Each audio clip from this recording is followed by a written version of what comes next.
Welcome to our channel. Today we how to download contractor licensing verification with Veriforce, beginner guide step by step clearly.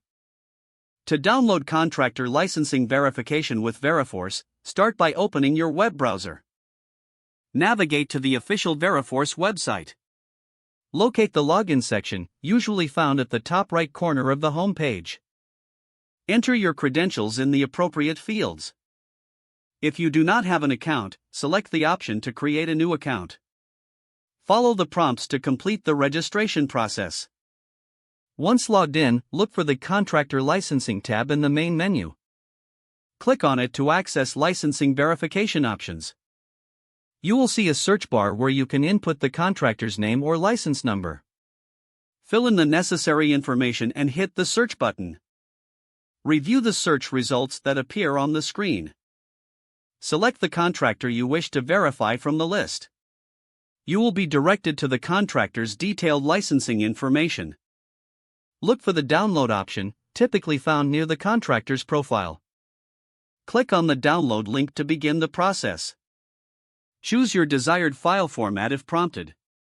Once the file is prepared, it will download automatically to your device.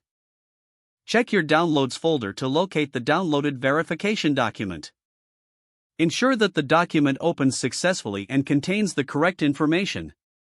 You have now completed the process of downloading contractor licensing verification with Veriforce.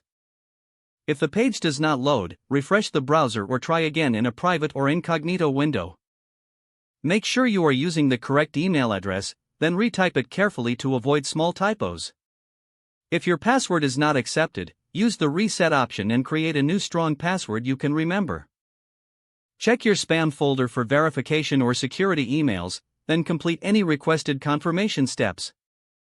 Enable two-factor authentication if available to improve account security and reduce unauthorized access risk. After signing in, review your profile details so your contact information and settings are accurate and current. If you see an error message, note it down and try again after restarting your device and internet connection. Log out when you finish, especially on shared devices, to keep your account and payment information secure. Don't forget to like this video and subscribe to our channel for more step-by-step tech guides.